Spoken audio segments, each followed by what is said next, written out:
Yeah, between two burns. Between two burns, yeah, between two burns. Come and join the convo. Jason and Ethan here to talk, yo. Chillin' while we filling up the room with cigar smoke. Ay, between two burns. Between two burns, yeah, between two burns. This be the show that you like. We always keeping it hype. We got cigars in the mic, talking the pipe and the pint. Let's go. Ladies and gentlemen, we are back with a new episode of Between Two Burns in our brand new, let's call it a podcast studio. I feel like this is a quote-unquote podcast studio. Yeah. For those watching, we've got the sick backdrop. Your wife and your daughter both helped. Very much so contributed here to the artwork that's back there. We've got me and you as Snowman doing the podcast. We've got some vintage stuff. We got some autograph stuff by Jonathan Drew. Some limited edition former boxes up there. We've got another cigar drawing by the daughter. You know what would go good in that frame right there? Picture of us doing the podcast. Absolutely. So that's what's going to go there, is a little podcast picture of us. So exciting stuff. We're in the brand new studio. Well, we'll call it a studio, but we're in the brand new store. Yeah. Durham, North Carolina. For there those could be who customer are interaction today on this podcast. There are we don't know. customers in the store as we speak, smoking on the other side.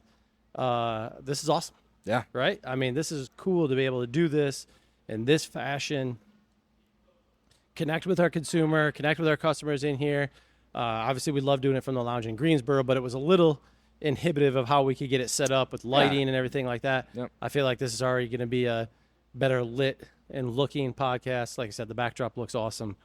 And we can entice people to come over and be on the podcast. Yeah, I think beer. we can entice people. Yeah, we've got beer, as you maybe will see in the video. We'll talk about that in a second here. But I think we can get people in to participate in the podcast.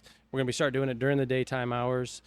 Makes it a little bit easier. We're obviously in the Raleigh-Durham market as we're filming it. We find that more of the reps, more manufacturers may be, coming in, flying into this area, like they would Charlotte. So it gives us an opportunity to have them participate in the podcast and bring, even better shows. Obviously, we had great response to our last episode where we had Terrence on. Yep. He was awesome for doing that with us. I thought it turned out great. We've had great response on YouTube and with the downloads of it. And he was a great interview. I mean, he gave information I think people are excited to hear, a little bit behind the scenes.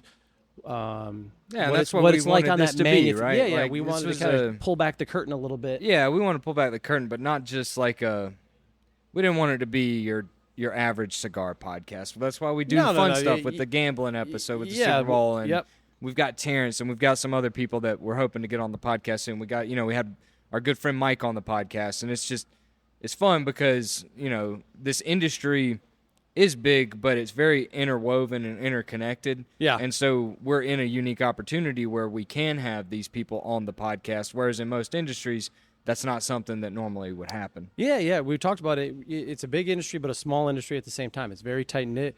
We talked about being at the trade show last month, how you're able to kind of really connect and touch, for a lack of a better term or whatever, interact with manufacturers, brand owners. There's very few people between us and the person who owns these companies, generally speaking. And a lot of times there's nobody in between us and who owns these companies. The smaller guys, we talked about our relationship with Kyle, Nick, Terrence. Terrence's own Aganorsa, for all intents and purposes, is really running Aganorsa at the moment. I think I may have just said Kyle, but all these guys that we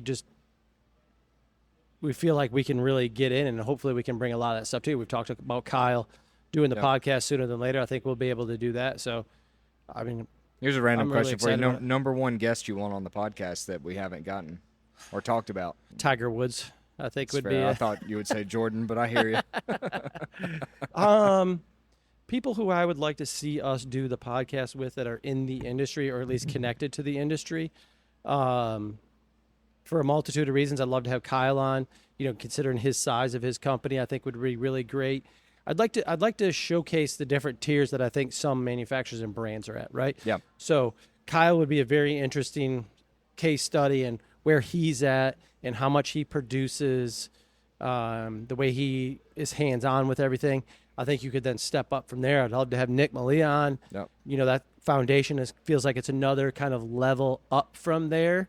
And then we've got lots of partnerships with big manufacturers. I think talking to Nick Perdomo on here, being at kind of near the top of the mountain when it comes to production numbers, marketing, and those kind of things, I think would be interesting.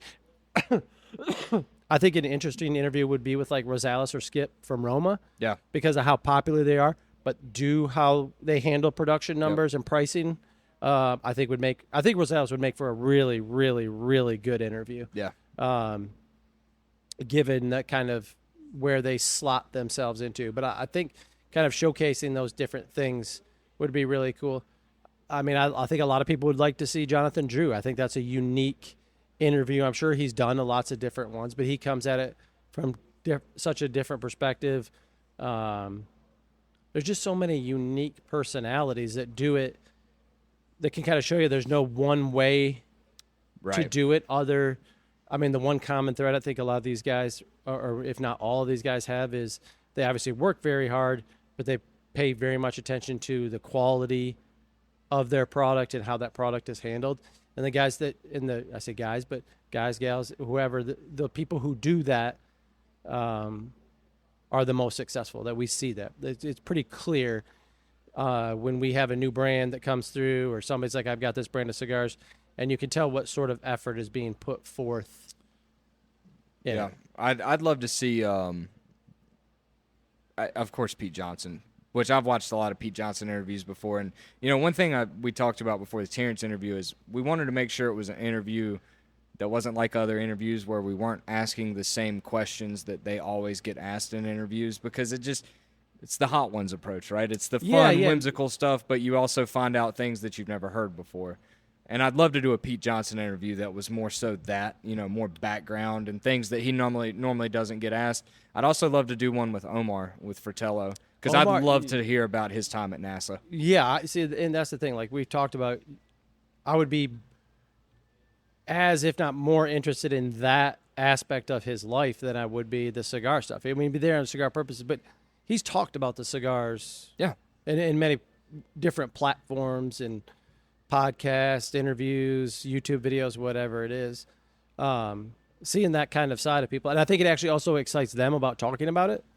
Right, because I don't feel like they're asked the same thing. Yeah, I mean, Terrence is always electric, but you could tell, and we appreciate the fact that he was into it. You know what I mean? He was very much into it. Yeah, and like I said, I just know if I was being interviewed, I wouldn't want to answer the same 5 or 10 questions every single time. So that's what we're going for. And going forward, to anybody that's listening to this, if you, we're going to announce if we have somebody on the podcast. If you have a question you want us to ask that person, let us know, we'll absolutely. be more than happy to do it, because we are in that unique spot where we can. Yeah. Yep. All right. Well, a couple things. Before we get too deep into the episode, obviously the new location we were just talking about, I think what we're going to discuss today is a bit about this location and what people get excited about and look forward to in a cigar lounge. But we've got 12 beers on tap. We're drinking Tarborough's Sexy Canoe, which is like a regular canoe, only sexy, only sexier. It's a light lager. It's fantastic. Tarboro, Oxford, North Carolina, as we found out, but they have a tap room here in Durham. I don't think they do any brewing on it, but they use it as a satellite tap room. It's fantastic. I mean, I love it. We've drank a bunch of it in the shout out Chris York, our Yorkie, got us hooked up with it. Yeah, he's a great dude. Known him for a long time. It's great beer, and then. Obviously talking about the store a little bit here, taps are always going to be rotating, so there's going to be different stuff on at all times. May do some tap takeovers, even talk to Yorkie about doing a tap takeover with Tarboro. So, and then we've already got to probably put a new additional, at least one other bourbon stout probably on. I'm just glad to see they're not dead. Yeah, for sure. As you very well know, that used to be my thing. Yeah. Now I can't. I don't know, man. I turned 30, and it all goes to my hips. You know what I mean? It does. Goes straight to my ass. That thing. All right, and then I'm gonna let you take the lead on what we're smoking. So this is so we're smoking something real special. It may not look special at first glance, but it is special. So this is regular Flor de las Antillas in a special size called the MAM 13. What does MAM stand for, you may ask? I have no idea. Nor do I know what the 13 stands for. Mothers Against. I don't know. There's one there, but this is a kid-friendly show, so we're not going to say it. And I don't know what the 13 means. It does not mean there's 13 in the box, though, as we found out Which I got the other confused day. on some math the other day. Anyways, this is a very special size of Flor de las Antillas. It's a 6x48. They call it a Corona Gorda. I look at more of it as like a small Toro, but whatever you want to call it. It's 6x48. But the interesting thing here is that it's round instead of box pressed. And they told us that this blend is the exact same blend as regular Flor de las Antillas. But as man, you it told doesn't me the smoke other like day, it. yeah, and we've said multiple times, it is. And this is not knocking the regular Flor de las Antillas. It's one of our best-selling cigars. Yeah. It's a great cigar. But there is something about the round shape, and I don't know if the blend is identical as they say. I enjoy it. I keep immensely. I keep telling people and it's a little punny, but I keep telling people the round shape rounds out the flavor profile a little bit, but it's also more rich. I feel like it's a little bit more complex. It's very, I don't think oily is the right word on the palate, but like it coats the palate really well. It's got that spice. It's got creaminess. It's got the like leathery note that regular Flor de las Antillas has, some cocoa, but it's just richer. It's like they turned the blend up a notch. And the interesting thing about it is when we found out that we had the opportunity to get this, because I don't know if I said it already, but this is only available at 7 stores in the Southeast. Yep. We're the only region that has access to this. Only made for the Southeast, Mid-Atlantic, whatever you want to call it. Yeah. Maybe that's what MAM is, Mid-Atlantic Market. Yep. That's it. Golly. Right off the Tell you jump. what, buddy, it's not even noon yet. It's and not the even brain's noon firing yet. on all cylinders. That's right. The funny thing is, I forgot what I was going to say. I just, light bulb went off. Well, you said it was for just for this market, for the 7 locations. Where I don't want to call it luck or whatever, but the 7 stores that had it before were locked in stone. They had the opportunity to buy it back every year. Won't name names, but one location in our great state of North Carolina decided they didn't want it anymore for whatever reason, because it is a big ask at a slow time of the year to cover that many boxes. But they, I believe we were first on the list to give a chat to or a phone call to when that spot came available. And I think we made the right decision grabbing it too. So what I was going to say before my brilliance came out. Yeah. Half Wheel actually had reviewed this back in 2013. And, we didn't know a lot about this cigar other than the size, but Half Wheel had that review. And Charlie said in his like post at the end that he thought this was the best size of Flor de las Antillas. And again, like it was almost like, really? Like it's the same thing. Yeah. But it smokes completely different. It's a great cigar. And I think it's cool like too for us because we were a My Father Lounge. Yep. We had the My Father Lounge exclusive. We actually had our own size of the My Father Lounge exclusive in the box press torpedo. We had El Rey done for us, which we've talked about before, but all of those things, as time goes on, they're not being made anymore, not being produced. We don't have the opportunity to do it. So it's cool to be able to have something that's exclusive from My Father back in the humidor again that we know we're going to have continuous access to. Yeah. At a good price point. Great price point, $9.25 for this size. I will say I always felt like the box press on the regular production, it never felt like it never felt like it really wanted to be a box press, but it never felt like it didn't want to be as well, if that makes sense. Like it just wasn't really soft. It's a soft, very soft press. I feel like you could almost manipulate it back into a round if you wanted to. I just feel like the shape really, really does a good job of bringing the cigar out. Yeah, and I mean, we've smoked it. I mean, I personally have smoked it a bunch. Listen, I have nothing against My Father cigars. Obviously, love them, and because they make my favorite brand too. But the Flor de las Antillas was not a cigar that I ever grabbed. Like it was not, and that's not because it was bad. It was a little bit more mild than I wanted for my palate. Yep. And I did smoke a lot of it when it first came out. I found myself gravitating to this. Like I want this because it's rich and flavorful without being overpowering. So like I'm getting that full-bodied, and it's not full-bodied, but you'll know what I mean, that more full-bodied experience without big pepper and big spice and getting slapped in the face. And, I mean, we're smoking this at 11:37, like hadn't even eaten lunch yet. Yep. If we were to smoke, we'll use Tabernacle as an example, we're going to be feeling it And oh God, yeah. I mean, this is just a perfect cigar. It's a great midday cigar, but it's also a great evening cigar. I mean, you could smoke this after a big dinner with a nice glass of red wine, and you're still going to taste it. So it's really, really good. Yeah, I'm like I said, I'm glad we participated in it. I mean, obviously, whatever customer responses, it will dictate how it gets handled in years going forward. But I think it's probably going to be a staple in here. So if anybody's listening is outside of our shop range, all of our stores currently have it on the shelf, but it's available on the website as well. So if you want to get singles or boxes, if you're looking for it, we've had some people already outside of market buy it because they obviously like the shape, like the size. But New York, I think in New Jersey, we've sent boxes out to. They can't get their hands on it there. Yep. And I got to say, if you're a Florida Santillas fan, and then once you smoke this Vitola, I don't know why you would buy the other ones. Again, unless you just like big ring gauges. Unless you just like the certain ring gauge, yeah. Yep. This is just, I love this size too.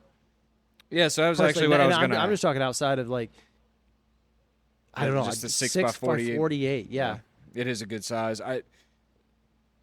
This isn't what we're going to talk about on the podcast today, but figure I ask you anyway.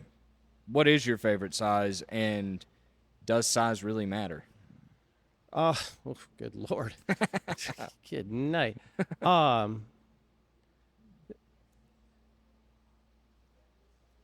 6 by 50, 6 by 48, something like that's going to be my favorite size.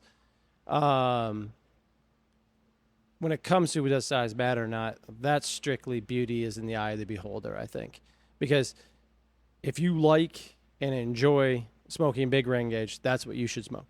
If you smoke Lanceros, that we should smoke. And this was part of our discussion with Terrence when it comes to the big ring gauge stuff, that it's just not a whole bunch of other filler stuffed in there, that the cigar is blended to that size. So you're not just getting, like he was talking about flavor in the wrapper and such.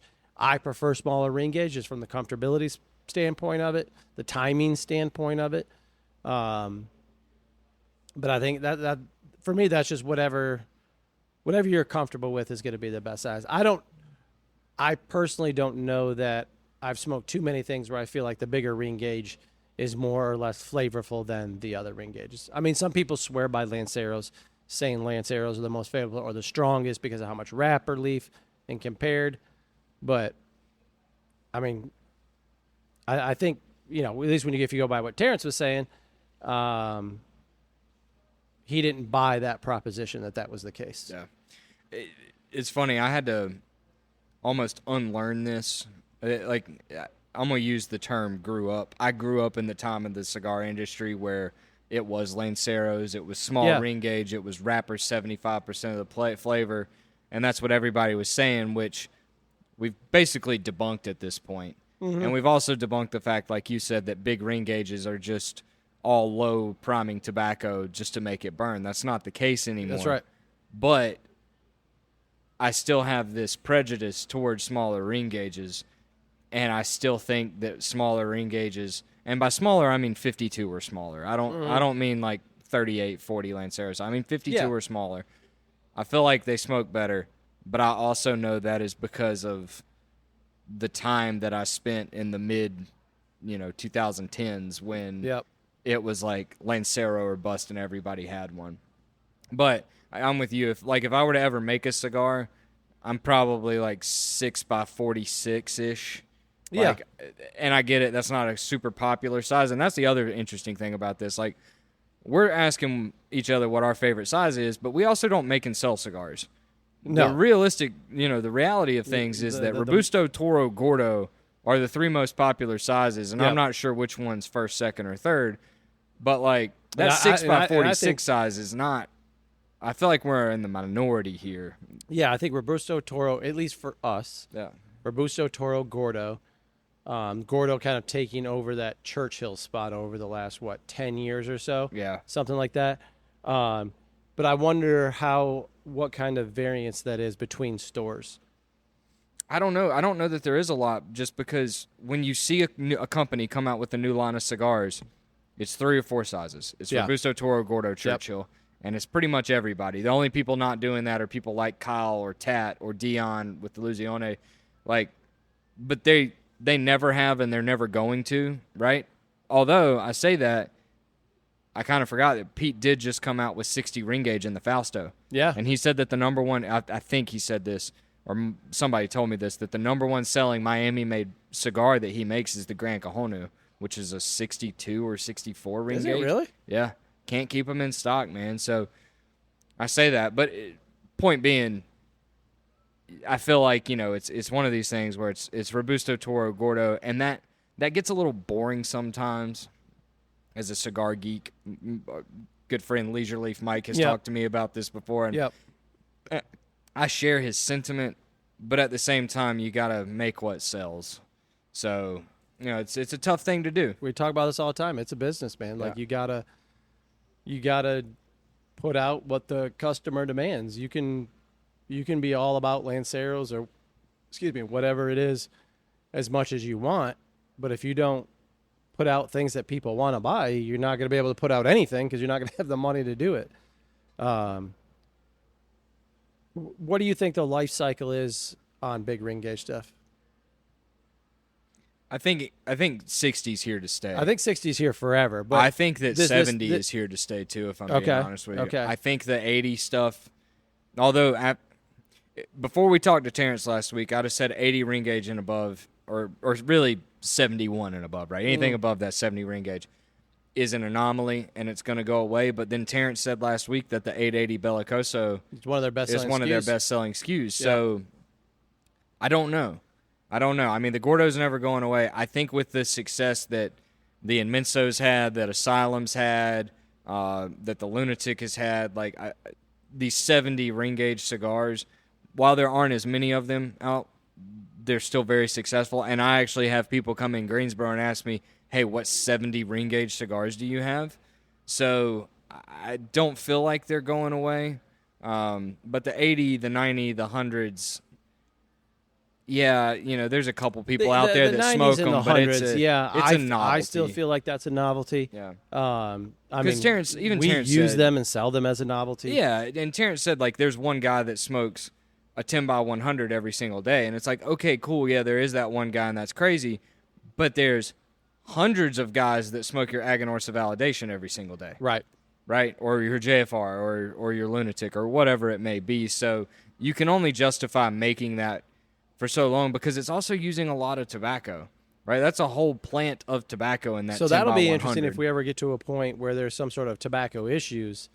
What kind of emphasis or priority does a manufacturer put on if those sizes are a top SKU for you, but you're limited on your tobacco? How do you handle it? Do you stick with rolling the big SKU stuff or the big ring gauge stuff at the detriment of the regular core sizes, or do you stick with your core size stuff and then that comes at the detriment of the bigger ring gauge? I tell you, I think a good indicator of big ring gauges being around is that Padron's limited edition PB Black, Padron Black 99 is a 6.5 by 60. Yeah, once Padron's touching on the big ring gauge stuff. I mean, Fuente's got the RSG Super 60. Like the fact that is this their first 60 ring gauge Padron? No, the number 4 is a 60. Okay, that's what I thought. Yeah. But they may have done a few others besides that, but like they don't do a lot. They were known for a long time for the Lonsdrace, the Delicias, the Panatella. The small stuff, yeah. And, like, they quit making it for a long time. Like, I think they just started making it again. We found that out back in PCA, right? So, like, obviously they saw the trends. And if a company like Padron sees it and shifts, then that means pretty much everybody's seeing it and shifting. Yeah. Now, on the opposite end of that spectrum, the Lancero. I'd be interested to know if you feel like that's something that cycles back through like it has in the past, or does it now with the kind of cemented spot that the big ring gauge stuff has in humidor shelves, as if we're only going to see that, generally speaking, in one-off projects, limited edition stuff, anniversaries, that kind of thing? So I think the problem with Lanceros is how hard they are to make, right? So very skilled it takes a cigar to very, roll. very, very skilled roller to roll that cigar. And the thing about that is you and I both know since COVID, so for 5 years now, got some roller issues. we have a lot of roller issues everywhere. That's Nicaragua, Honduras, the DR. And if you've got rollers going around, the skilled rollers are out there, obviously, but if they're jumping around trying to get the most that they can, one, don't blame them. Yep. But two, you're not going to be able to consistently make that product, so I think you're going to have to see it as a limited edition. Like Aganorsa, using them as an example again, has the Aganorsa Aniversario Corojo Lancero that's box pressed. You can still get some of the Pepin blends in Lanceros. I think you can get the La Promesa Lancero. Yep. Obviously, Foundation is doing the Wise Man Lanceros this year that my father's doing for them, and I think Pepin makes the best Lanceros in the industry. I will say that. Was their anniversary going to be a Lancero? Foundation? No, it's a Salomon. That's Salomon. So that's actually what I was going to bring up next. Is I do think it's going to come back at some point because the industry is cyclical, right? Yeah. Like there was a and big, we've seen it in the past. Yeah, there was a big Lancero push. I feel like I remember a Salomon push one year. Yep. I feel like I remember a barber pole push there for a little bit. Like everybody was starting to do one. And there's usually one or two that stick, like the Tabernacle Lanceros. Obviously, fires aside, the Tabernacle Lanceros consistently sell in our humidor. It is a core line product. It's not super. It's super limited, but not like a once a year thing. Yeah. You know what I mean? Whereas same thing with like the La Promesa. Just like some Salomons have stuck around. Like look at the staying power that the Bull has had, or some barber poles have stuck around. Look at the Asylum Ogres and what they've done with that, or the Rocky Patel A10 Edge. Like, when these trends happen, there's always a couple companies that strike gold with one and it stays, and then all the other companies copy it and they don't do great, or they just do it one time and then they're on to the next thing. Yeah. And I feel like right now we're kind of starting to see a little bit of smaller ring gauges come back around a little bit so? in limited edition sizes and whatnot. Yeah. Because like Pete's doing the 7th Corojo and Tuxla this year. Foundation's obviously doing the Lanceros. Perdomo never does small ring gauges, so I don't think you can look at anything that they do. Have they ever done a small ring gauge? They did the Cabinet Cameroon. Cameroon. That was the only thing I could think of. But the only reason, but the only reason they did it is because they had so little leaf of that wrapper leaf that's the only size they could make. Like they couldn't make a bunch of bigger ring gauges because they didn't have access to that much tobacco, and it was like, well, we want to use it, so what do? We're going to put it in a Corona, basically. Yeah, because even their Robusto size is a bigger ring gauge than a traditional Robusto. I'm trying to think of what theirs is. Is it a 54? 56, I think. Something like that? 54 or 56. Yeah. Yeah. But yeah, I think it's cyclical. I think it'll come back around at some point, and you know, that's cool. I'm excited for when it does because I appreciate that. But at the same time, I've kind of changed my thoughts on it a little bit. Like, I honestly would rather have a Corona Gorda than a Lancero if I'm going small ring gauge, simply because a Lancero is a cigar that's very delicate. And so, like, when I'm smoking a Lancero, I'm not just sitting outside watching football on a Sunday and I'm like, I'm going to smoke a Lancero. I'm going to sit down and pay attention to this cigar. Like, I think about the Escasos Lanceros that we had. Like, that's a cigar that I feel like I need to be smoking it inside, right? Because if there's a little bit of wind, that burn line gets wonky. Well, if you touch up a Lancero, you can overcorrect really fast. You know, get it too hot. And so they're more delicate cigars. So, you know, as much as I love them, I don't gravitate to them as much as I used to. And honestly, I can think of one customer off the top of my head that comes in and still asks for Lanceros. And he buys them when we have them. Yeah. But he also understands. So. Yeah, that it's just not en vogue or whatever, however you refer to it as.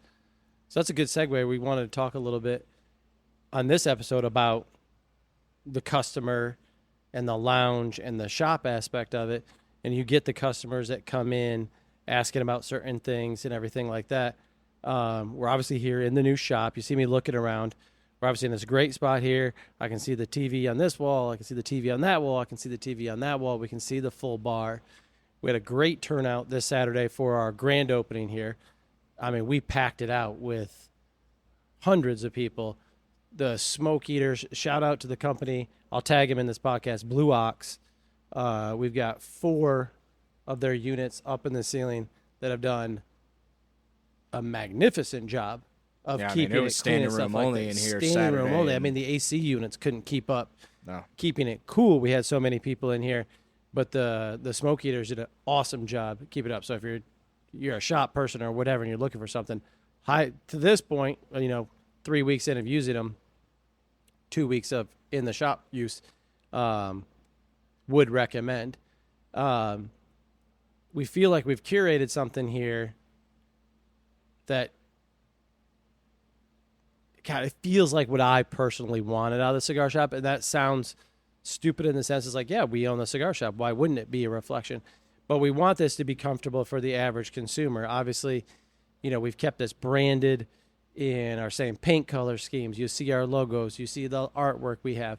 But when you walk in here, you're going to know it's a pipe and pint, but it is a far cry from the other 4 stores. Agreed? Agreed, and I had someone tell me something interesting, and I think I told you this, but I may not have. Right when we were about to open this store, I think this was last week or maybe it was the week before, we were like, I was telling him, this place has a bar, it's going to have beer, it's going to have wine, it's a big lounge.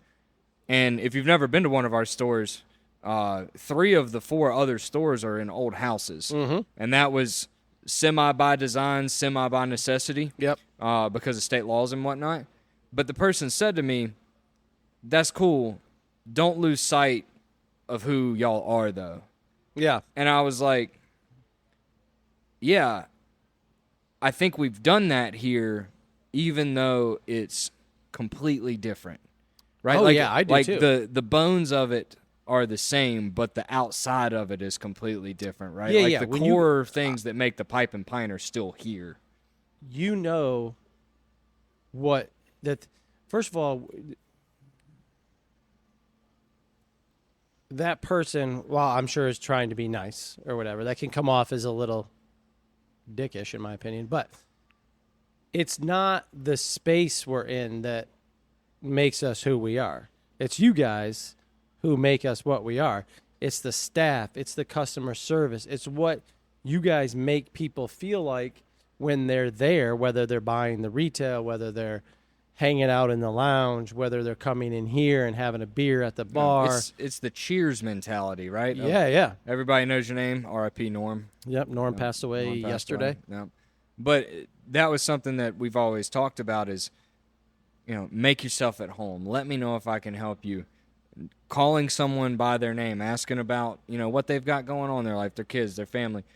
It's that extra added personal touch that Larry started doing back when he opened the place. I mean, I'll never forget when I first came into the Pipe and Pint. Like, I spent, I don't know, maybe 10 minutes inside talking with the guys there and left, and Larry asked me what my name was, and the next time I came back, he said, "Hey, Ethan," and I was like, "What's your name, sir?" But that's what he's always done, and that's something we've always tried to carry on. We've carried on that, yeah. So, yeah, that's where I would push back on that. I get what that person means, but from a visual standpoint, we carry through our paint colors, a lot of ways our furniture, our artwork, the way our humidors look, right? You're going to be very much at home inside this humidor if you're in any of the other Pipe and Pint humidors, from the look of it, the way it's set up, but to the manufacturers that are represented in there. We have these great partnerships, and we continue to carry on those partnerships in any store that we open. So, but yeah, like I said, my pushback on that would be, it's not the fact that we sell beer our High Point location does as well, right? That we sell beer, have wine, we have these taps and stuff like that.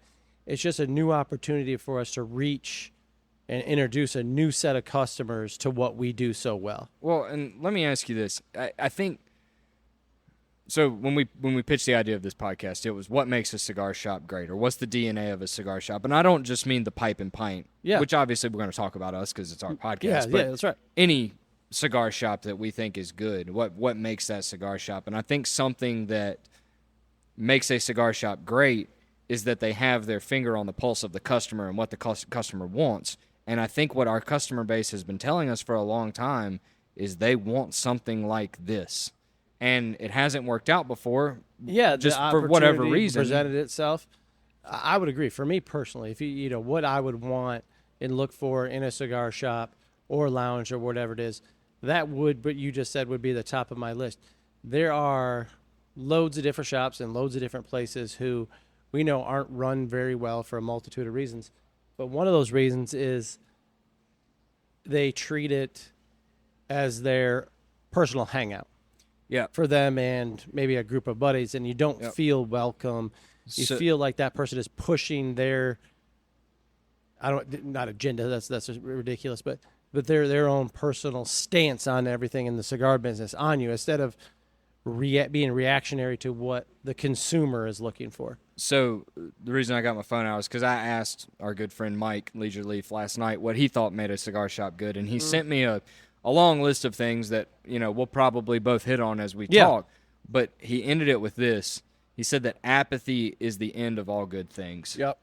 And I feel like that's when cigar shops start dying. Like, I feel like a lot of those shops started off good, right? Like, you obviously, when you're investing money into something, you care, right? And you want it to be a good business, but eventually it just, you get apathetic towards it for whatever reason. Once you get in the routine and the slog of it, and you're not doing things to advance your business. Yeah, it's not just open the door, smoke cigars, and make money like you thought it was. Yeah, you fall into this rotationary cycle of doing things, and then, you know, routine becomes habit, and then the habit becomes the life, and you're just rinse and repeating while others around you are doing something different.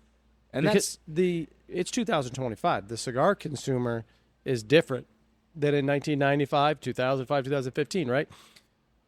There's different trends. There's different ways to market. You know, we talk about this all the time. We want to introduce our brand to new consumers, younger consumers, not too young of a consumer, the properly federally aged young consumer. We check IDs. Yeah, correct. Because they grow into lifelong customers and lifelong smokers. But that customer who may be 22, 23 right now was born in 2001, 2002. 2004, potentially, for a 21-year-old. Makes you feel old. Yeah, exactly. So that's what I mean. Like, you have to think of that consumer has grown up in a certain environment. And I'm not saying you have to cater to only that.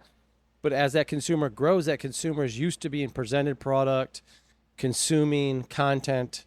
In a way, it's part of the reason we do the videos. Is part of the reason that we do the podcast, to reach a certain consumer and introduce them to what we're doing. Yeah, and, you know, we'll jokingly do videos and stuff that are different trends, right? Pause for the podcast right now. Special guest. Is he coming? Is he coming on the pod? Is he coming on the pod? Our old wine rep. Yeah. Who we have not seen for a long time, just walked in. We're live on the pod right now. Good to see you, buddy. I don't think he wants to come on the pod, but that's okay. That's all right. But the thing about it is, like, I remember when social media came out, trends, like, social media was a trend. Yeah. Obviously, social media is not a trend. So social media is far beyond a trend. Right. Podcasts were trendy when they first came out. Far beyond a trend. Right? Like, these things transcend generations, and it's better to be, like you told me when we started talking about doing this podcast, it's better to be 2 years ahead of it than 2 years behind it, because it's easier to be ahead of it and get established than it is to catch up. Yeah, you can make it work if you're a little too early. Yeah. Right? It may be sweating it out for a while. Nope. It's near impossible to catch up if you're way too late. Yeah. Right? And like you said, a lot of these things that, you know, that I'm sure there's a group of people who still think are gimmicks and stuff like that are just not. You ride with me all the time. Yeah, you could tell me the last time you feel like I turned the radio on in my truck. A podcast turns on as soon as I turn my day, picks me up where I listened to last, and I consume that a lot, right? So this is well beyond, you'll get the joke, like, if you don't have a podcast, are you even in a business, right? Because it feels like everybody does. And these types of things, you just have to do them. There'll be plenty of people who's like, no, you don't. You just, you sell the cigars, you keep going. You hate to say it, but those consumers fall off for a multitude of reasons. You need to continue to adapt and present yourself in a way that's applicable to the time that you're in. It just is. Yeah, you do. And I think that's one unique thing that we get to do. And this is this is where it's interesting when you talk about big shop, small shop, like JR's and, CI and Atlantic and Thompson. Like, they all have podcasts. Yep. But there's a very much so corporate person or group of people that is in charge of those podcasts. Obviously. The nice thing is with us is, like, we have a little bit more creative freedom, right? Yeah. To where we can do what we want. Like we did like I said, the Super Bowl preview where we can say shit and ass and things like that. I don't think they let them can. do that. Yeah, no. But it's just a fun way to connect with consumers. But I do think, like, when you're looking at the DNA of a good cigar shop, that is damn near the number one thing that has to be at the top of the list is you have to be connected with your consumers. You have to be listening to them because at the end of the day, they're the ones keeping your lights on. They're the ones keeping food on your table. So you've got to keep them happy to a certain degree, obviously. The customer's not always right, even though we're told they are. Yep. And thankfully for us, our customer base at all our shops is pretty great. And they're very loyal and very supportive. And, we don't want to take advantage of that. We want to keep delivering the experience and the atmosphere, the customer service that they're used to, but we also want to keep evolving and growing to keep them excited about the business. Yeah, and I think when you and I talk about, like, you got to be in touch with the customer, we're not saying you need to carry everything that every customer, whoever comes into your shop, asks for. We get that all the time. It's physically not possible. We'd all love to have humidors the size of Cigar International or Casa de Monte Cristo or something where we can carry everything. That's just not, for a multitude of reasons, feasible, right? So I'm not saying you have to be carrying everything and everything like that.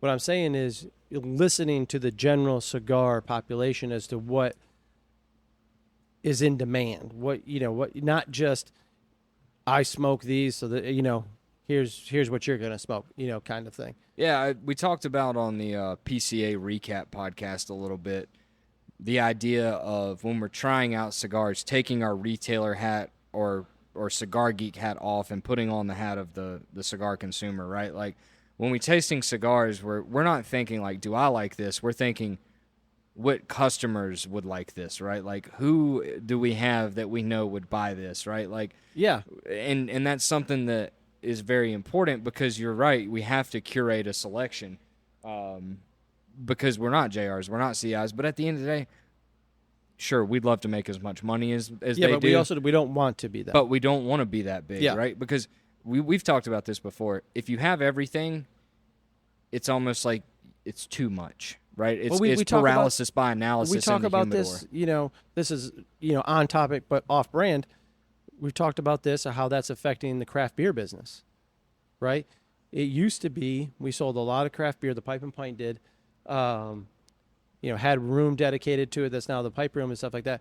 But once grocery got introduced to craft beer and you started having things, that was a whole hurdle to climb.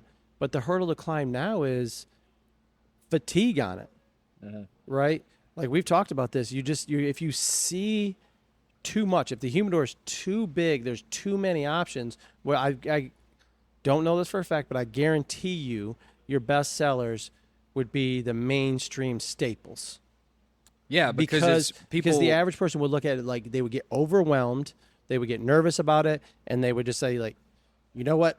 I know what this is. I'm just going to take this. Well, and let's be honest, the craft breweries that have really made it have done that, right? Like, I think about Wicked Weed, right? I was talking with Cole, our Southport guy, here on Saturday. He got to come up for the grand opening. We were talking about Pernicious. And he was like, man, I was down in Florida, and Pernicious was on tap, and it's just really hard to beat that, right? And I'm looking at the beer menu, and it's like, I don't really know what I want, so what am I going to get? I'm going to get a Pernicious.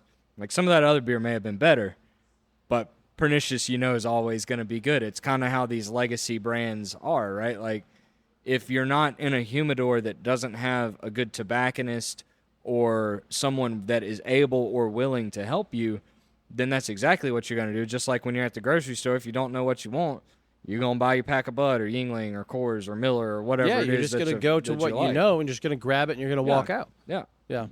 I'm going to interrupt on one other thing, too. Shout out, I'm sure they don't listen to this podcast, Fox Cigar Bar in Arizona. Yeah. Felt the same way as you did, evidently, at the trade show. Saw their Instagram yesterday. Full gamut of Chamali cigars in all their shops now. Seriously? Yeah. The whole lineup. Saw it yesterday.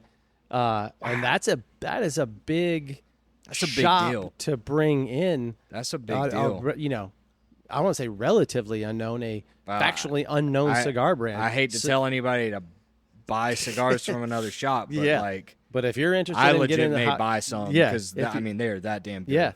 Yeah. So Fox Cigar Bar out in Arizona, I saw it on his Instagram yesterday. Full gamut. I mean, it had to be every facing that they had. I mean, I don't know how many they presented at thing, but I think they have 6 facings. It's 2 blue, 2 red, 2 purple. Yeah, that looks probably about right. Yeah, they brought the full gamut in. So shout out to them. I'm telling you, man, I think they're going to be something. And that's a cool thing too. Like when you're talking about when you go in and you want to see a cigar shop, some unique stuff, right? Like some cool off the wall stuff in there is kind of cool to grab. You know, a lot of times we say it's like, yeah, it's cool, but like one guy buys it and then nobody else does. But a little bit of variety in there can't hurt. Yeah, well, and I think the sign of a good shop too is shops that are willing to do fun and cool stuff or have the ability or willingness to do exclusive stuff. Because let's be honest here, if you want an exclusive cigar made for you, and I shouldn't say made for you, if you want to buy some cigars that don't have bands on them and do your own packaging and marketing on them, you can do that now. It is very accessible to anybody that wants to do it all the time. And it's fun because now it's yours and it's unique. And if you walk into a cigar shop that's doing that, what that tells me is that they care. Yeah, that they care and that they're active. They're about the lifestyle, I guess you would. They're about being in it. Yeah, for sure. And for us, obviously we do that with stocking stuffers. We did that with mulligans. We've got a new one coming out in June.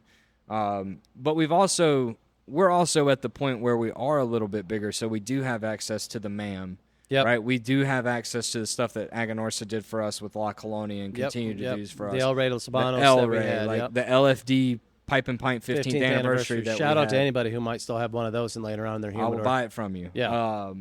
But seriously, we've had the opportunity to do that stuff, but that's a fun, cool way to get involved with your customers, to do something fun, to do something unique that separates you. Because the other interesting thing about that from a retailer perspective is, we'll use our mulligans for an example. If someone loved the mulligans, we were the only place you could get them.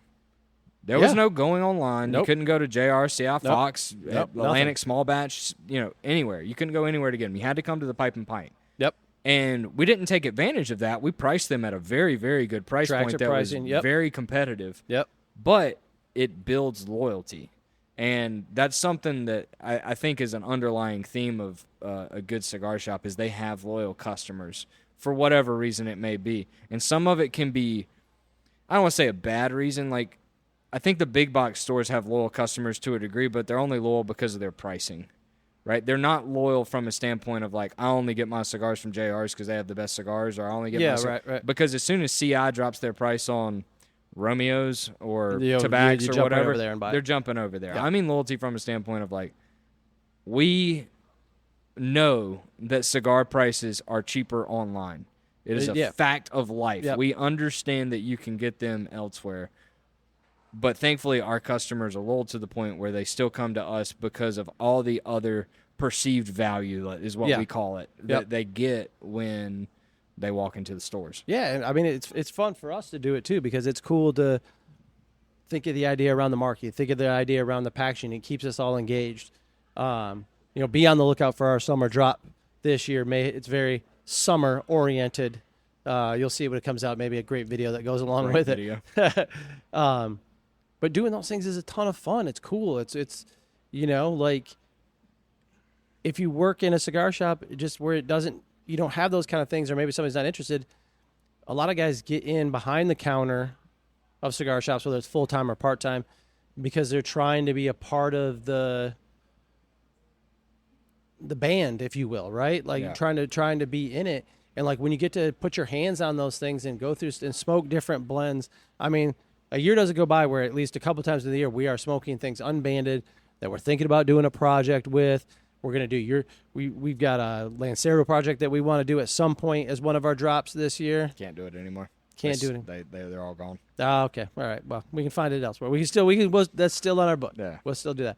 But I think getting to participate in that thing, those types of things, makes it cool for us. Yeah. Right? That we're part of this. And then people talk about it. Like when we did the we talked about Terrence, when we did the 10 by 100 goofball T-shirt stuff like that, it engages our customers in doing those types of things. Yeah, and I feel like it's one of those things where it feeds off each other, right? When we're excited, our customers get excited, and when our customers excited, we get excited. Yeah, absolutely. Yeah, if we get this response to these types of things, it's stoked. Yeah, and it's fun. Now, I will say, the one thing that everyone is susceptible to is the slog, right? Like, dude, this last month, 2 months or whatever, you've been 10 billion miles an hour, right? Yep. We've been talking about TV shows. Have you watched it? No, hadn't had time to do anything because you've been so focused on getting this open. Yep. Obviously, last week was a grind, but thankfully it was fun. But the one thing that I think we have to do, and I don't mean just me and you, I mean our whole team, is when someone is getting in that slog a little bit, we got to be able to pull them out, pick them up, kick them in the ass if they need it. Yep. So that we continue on this path, because we've talked about it before. When we're on the floor, and I mean the retail floor, it's almost like we're on a stage, right? Like, yeah, sure. Because people expect the same experience every single time that they come in, and obviously everybody's going to have a bad day.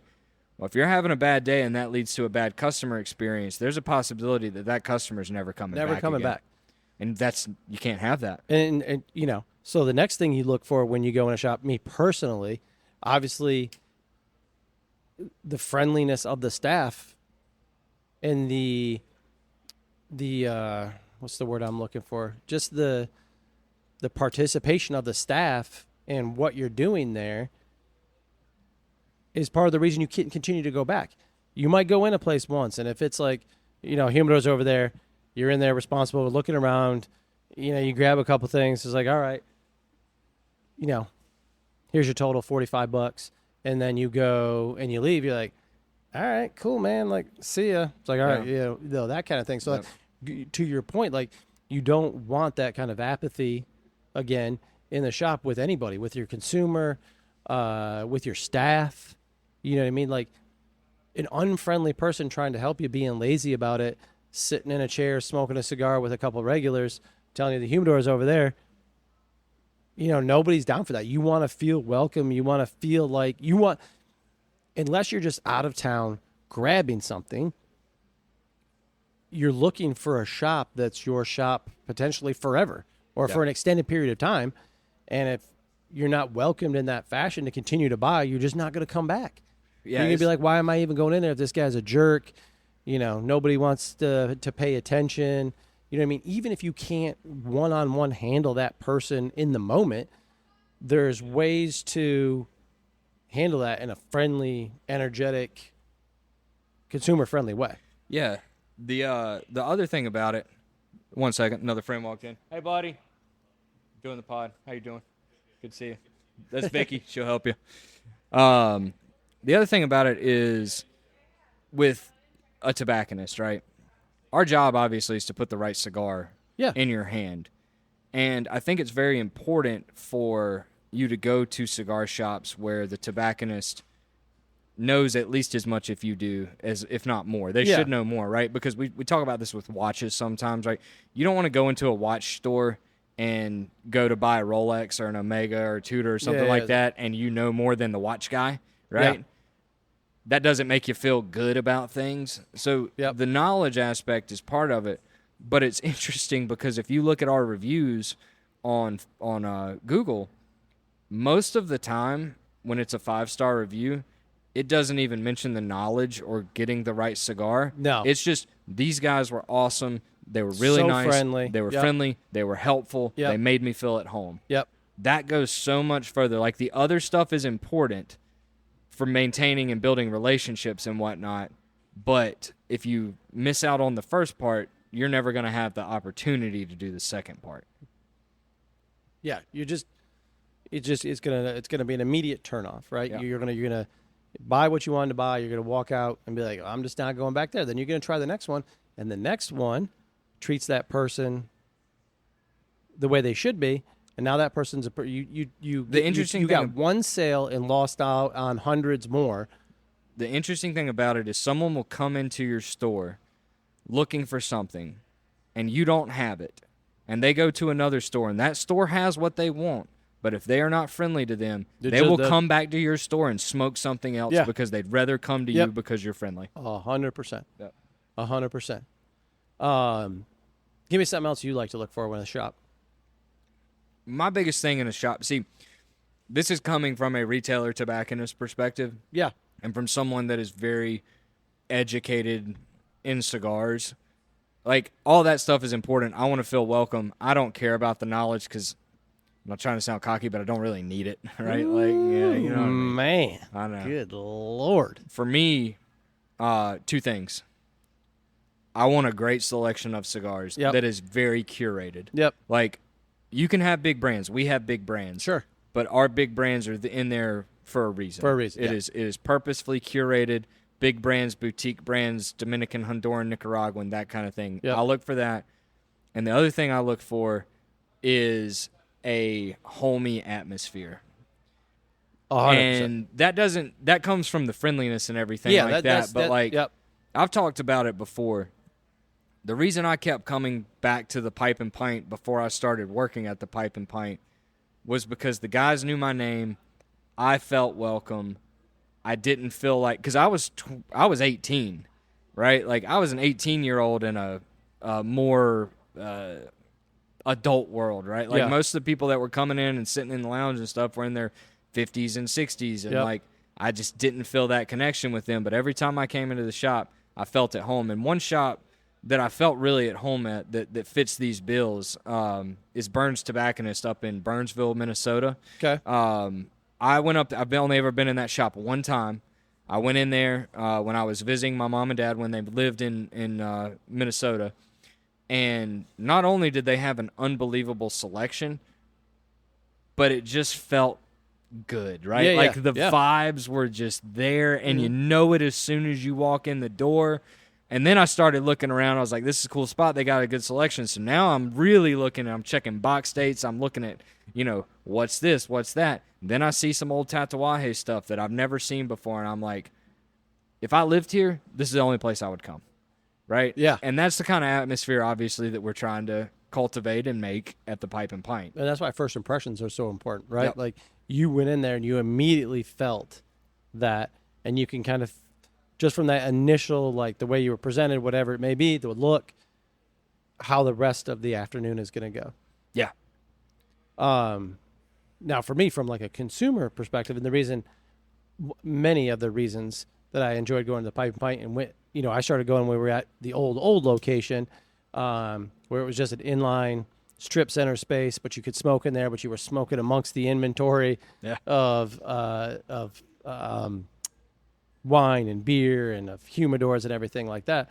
Is I personally, because I didn't have a place really to smoke at home or anything like that, I wanted to go in there to smoke with other people. Yeah. So, when you go in the lounge and they have their actual smoke area, whatever it is. We have one now in every location. Like we said, part of the reason of moving here was it became clear for the store that was in Mebane to grow. It needed a place to smoke. There was just customer demand for it, right? So few people really smoke in their own house. So few people have a outdoor space conducive when it's not friendly weather to smoke and stuff like that. So when you go into a place like that, and then you maybe you've gotten your cigars, like, hey, go enjoy. When you're in the lounge, obviously a whole host of things that you hope to see. Obviously, clean. And we've seen a million places, not a million places, but lots of places where the furniture is dilapidated and stuff like that. See, I was gonna say clean, but then I got to thinking like of what the store used to look like when Larry owned it. Yeah, and yeah. I didn't feel like I could say clean because like it was a little messy. Well, but I will say this: clean is a relative term when it comes to cigar that's shops, fair. right? Yeah.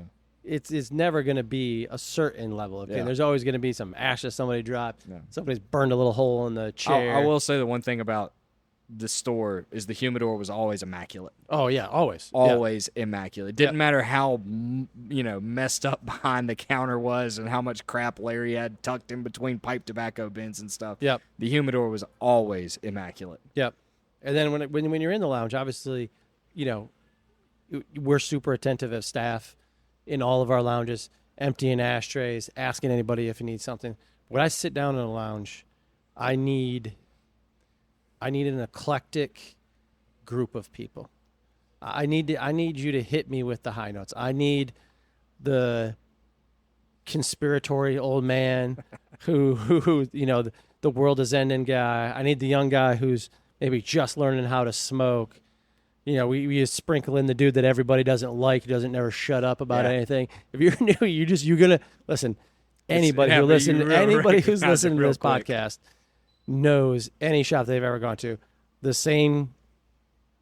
You got those guys. Yeah. Okay. Yeah. Those guys or gals are in there. And if you're listening to this and you're like, I don't know who the jerk guy is at our lounge, you're the jerk guy. Yeah, that's exactly okay. right. That's how it works. If you don't know who the guy is, you're that guy. Yeah. Right? You could be lighter fill guy, right? That you brought in 15 lighters that you didn't buy at this shop and you want them filled with a can of butane.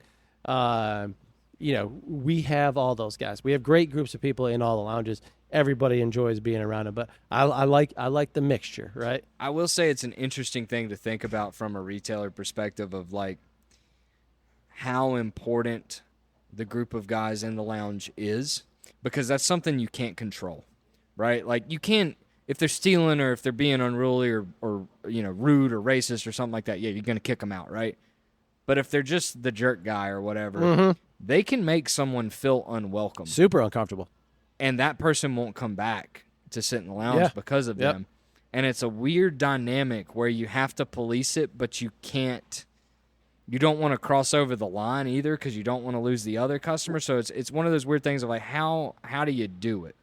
Well, I think we do a few things naturally that in a lot of ways combat it.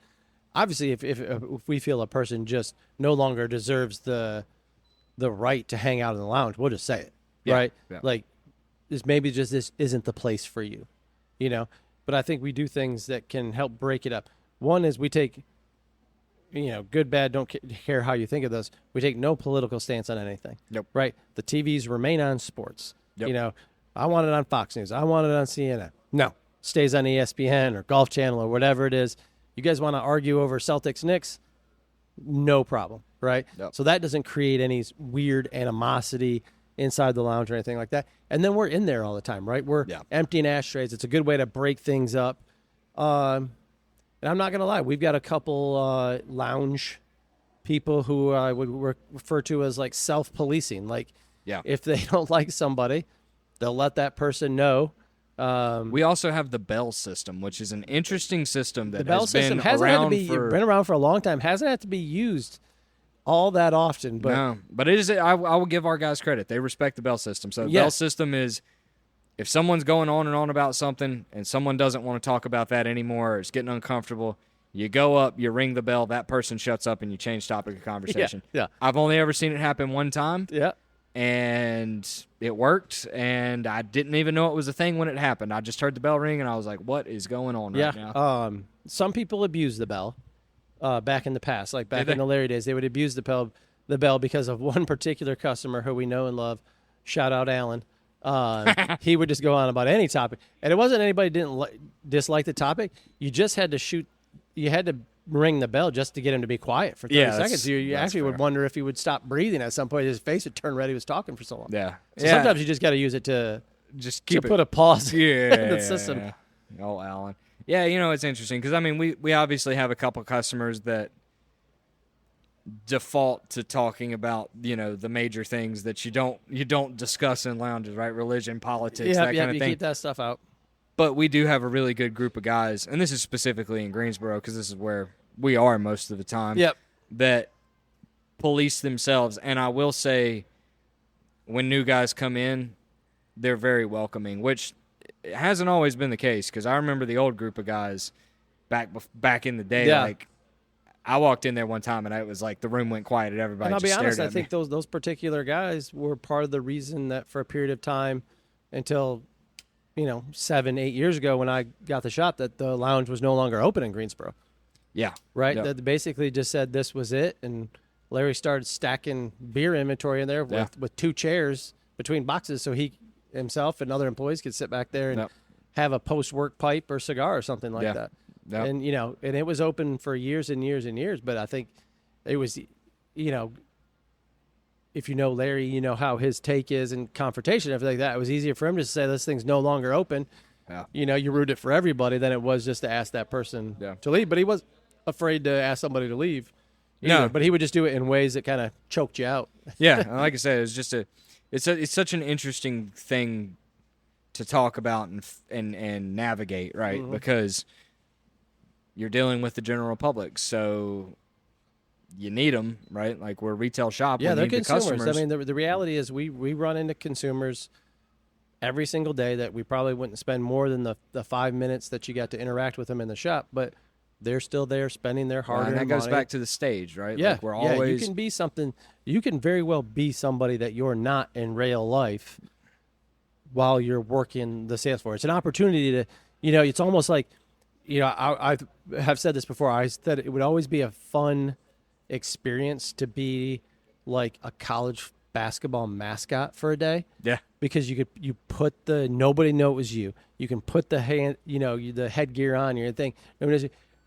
Somehow it's, you're uninhibited at that point. Like, I don't see, and that is part of like us working in the shop. Yeah. Generally, I think it ties into the employee on the floor stage is you can be something that you're not. I'm gonna embrace my inner T Money here. It don't hurt to be nice to somebody. It doesn't hurt to be friendly. Yeah, it does. Like, it don't cost. Just do it. It doesn't. It don't cost extra to be nice to somebody, yeah. even if that person is not nice to you. Yeah. Right. Whereas as T would say, we're all in this together. That's right. And it's true. Like, I mean, just because you don't like somebody doesn't mean you got to be a jerk to them. And yeah. Unfortunately, that's not the norm these days. Like, it's honestly, obviously we focus on it, but it's also kind of a little sad when you think about it that they have had bad experiences at cigar shops where they don't feel welcome because people were rude to them. And thankfully, we're the beneficiaries of that.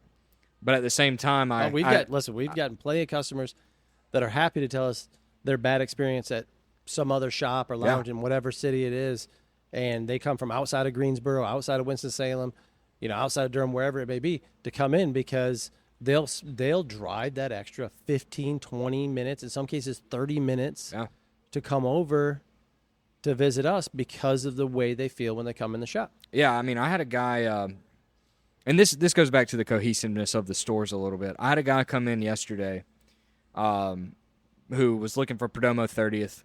I went in the humidor, I showed it to him, helped him out. He asked me a couple other questions, and he said, I normally talk to my guy Cole down in Southport. I was like, oh, no kidding, man. I was like, you up here visiting? He was like, nah, man, I moved to Kannapolis, and this was about an hour away, but it was worth the drive because I knew you guys would take care of me. Yeah. And I was there are a whole lot of cigar shops between Kannapolis, North Carolina, and Greensboro, North Carolina. Yeah. And it's again, unbelievable to see that. It's awesome. But we're not even I'm not trying to humble brag here, but like we're cognizant of this because you have to be, but you also can't take it for granted. You have to keep doing it and staying on top of it and growing as people and a business. Yeah, absolutely. And that goes back to when the person said don't lose sight of who you are. We're not losing sight of who we are. We're just introducing it to more people, right? It's the reason we meet as a team on monthly or quarterly basis for us all to get together, see each other, talk about things in the shop. If there are issues with customer service, to address those issues, reiterate how we handle things, gives us an opportunity to see what may be going on in all the different stores because it's impossible to be like you're in the Greensboro store. I'm in the Greensboro store more times than I'm not. I'm over here now more and stuff like that. But you can't be in all the shops all the time. So having good people who understand our philosophy and our way of doing things takes this level of gives us a certain level of like confidence in what they can do. You know what I mean? Like that goes to how we hire. Well, that's exactly what I was going to say. I've had the privilege of, you opening multiple stores while I've been working for you and talking with you throughout the hiring process.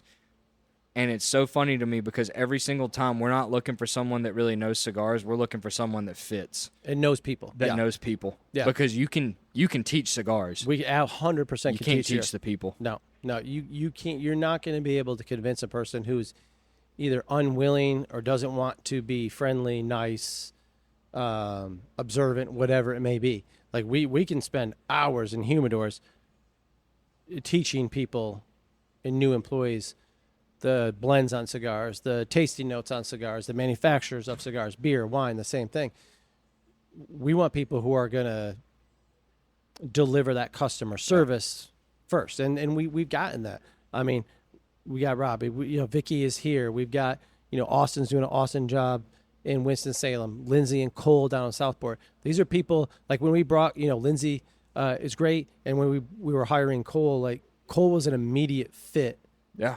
As to what we wanted to do. Austin was an immediate fit as far as, he came in awesome with cigar knowledge, which is great. I mean, that's obviously a home run, but his willingness to be in the humidor with you, chat up, be friendly, hang in the cigar lounge, whatever it is, was just a natural fit. And the people that we're adding to the new locations, that's what we're looking for. And if you can't cut the mustard, if you will, like, it'll be no hard feelings, but maybe this is just not the place for you. We had some people interview here for the Durham location that we thought from a cigar perspective, stuff like that was going to be a good fit. They clearly were not prepared or willing to do the next step. Yeah. Right. Not the idea of them having to go around and meet with people and clean up after them and talk to them, or just not going to be their style, and they just weren't going to be good fits. Yeah. It's funny.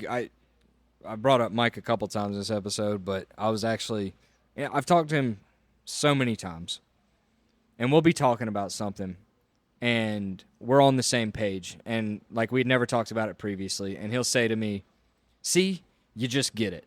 Yeah. And it's like, that's what we're looking for. That's what any retailer should, or customer should be looking for at any cigar shop is. You walk in and like, these guys get it. Yeah, Mike is a pipe and pint guy who doesn't work at the pipe and pint. Oh, yeah, absolutely. He's an honorary pipe and pint employee. Yeah. He did get Employee of the Year last year without working a single shift here, so that was good.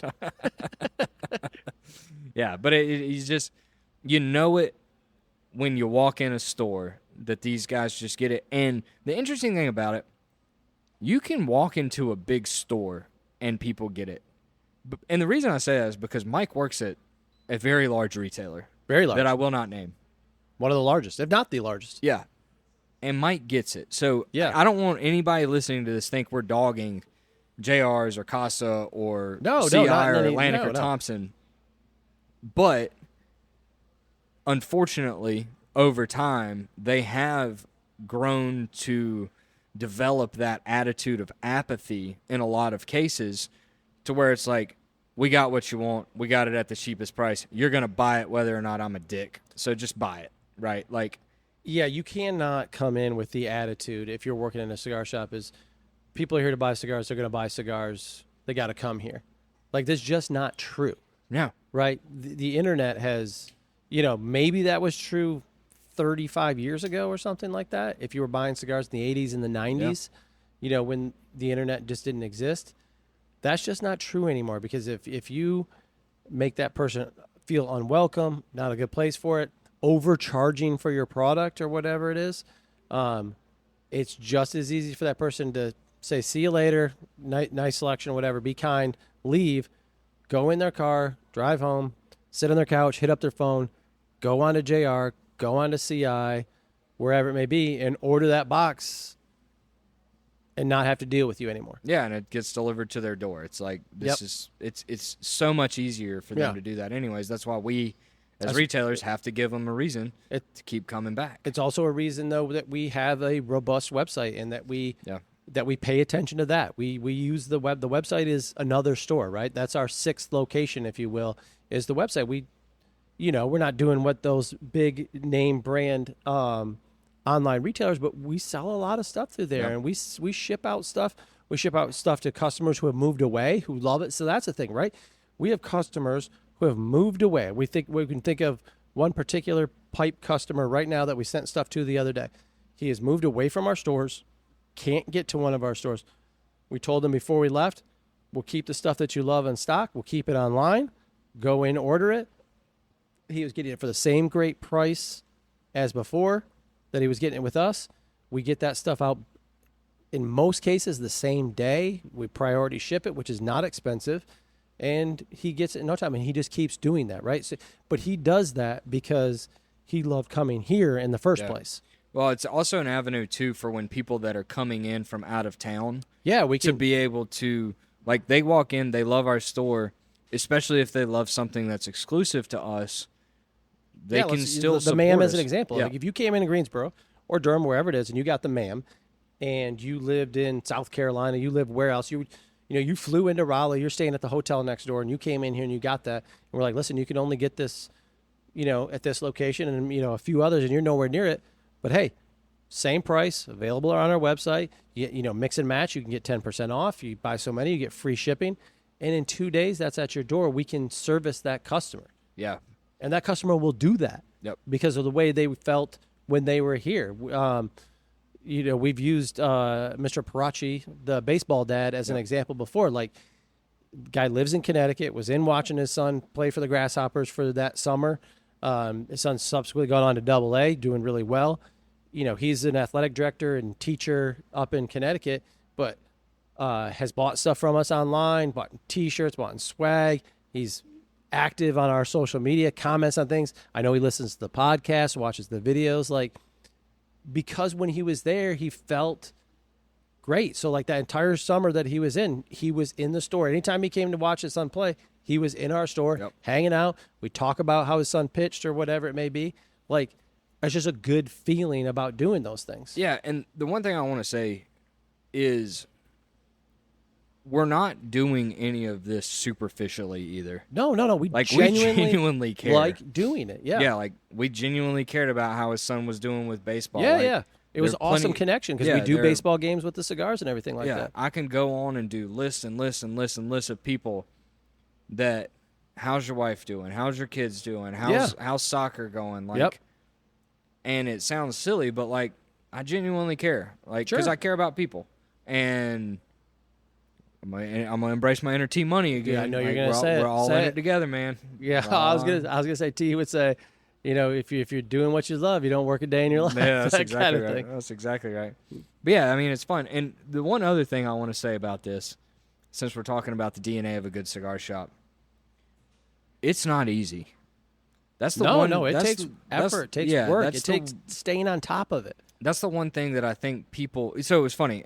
Terrence, in the last podcast episode, when you asked him does he go about handling new cigar brands, and his response was, I try to talk people out of making new cigar brands, right? Yeah. Because of how hard it is to actually establish a brand new brand. If you really want to be successful. Yeah. It's the same thing with running a cigar shop, because it is so easy to think, people are this just is an coming to underserved buy. market. Yeah. I put cigars in here. They're going to come to me, and they're going to buy cigars. They may a couple times, but if you're not doing all the other stuff, they're going to stop coming. Well, and we've had people ask you, why don't you have a shop here? Why don't go into this market and stuff like that? Because it's more than just throwing the doors open on some space inside of a shopping center. Like, you're right, it takes that hard work, but there's all hosts of factors of what goes into it. The staffing of it, the space of it. I was talking to somebody at opening, like, you can have the most beautiful, coolest looking cigar lounge in the country.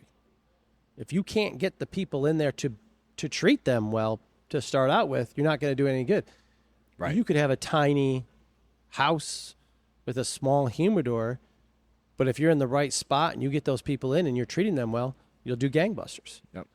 So I think we have the awesome DNA of cigar shops at all the shops. I know that people who listen to this believe the same thing. So we're excited, obviously, about this location. So this is our new, until further news or whatever it may be, this is our home of the podcast now. Got the great setup, like you said. Allows us to do it during the day, which is great because we've got the space to it. Yep. Because hopefully won't have another power outage or Wi-Fi outage or storm pop up. Yeah, I can't promise that. No, but God, I got a little PTSD Mother from Nature don't listen to nobody. It started storming here on Friday, and I was like, getting a little PTSD.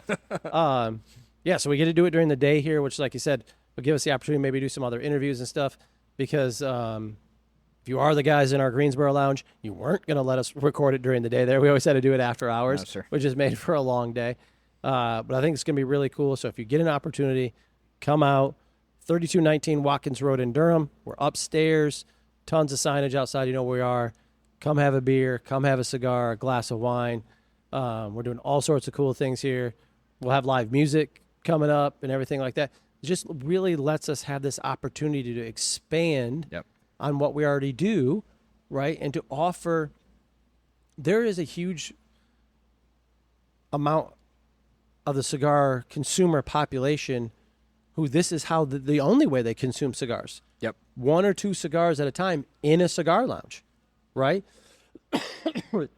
We love selling boxes of cigars. We sell tons of sealed boxes of cigars. But depending on what market you're in and stuff like that, this is the way that a consumer does it. They maybe don't keep a humidor but a few things at home. They come here to smoke the cigars. We've talked about this a million times before. It's great selling a box of cigars, but if you got the person who comes in and buys 1 cigar a day for 25 days out of the month, that's a 1 box a month cigar consumer. Just does it in a different way, right? So we're excited about it. Great first podcast in here. Any parting thoughts? No, I'm excited for this summer, though. The summer's going to be fun. We've got a lot of stuff coming out. We touched on it in the last podcast. We've got 3 more cigar clubs coming up. We had one this past week right before the grand opening here. We had it in Greensboro with Esteban Carrera. Month of June, we have it at our Winston-Salem store. That is with AJ Fernandez stuff. Don Williams will be there handling the AJ stuff. In the month of July, we have it with Perdomo at our High Point location. And then in August with My Father Cigars right here in this location, which will be a lot of fun. Golf tournament. Baseball game. Our tailgate party. And we've got some other things coming. So look out for all that stuff. Download the podcast. Watch it on YouTube. We really appreciate it. Yes, sir. See you, buddy. Yeah, between 2 burns.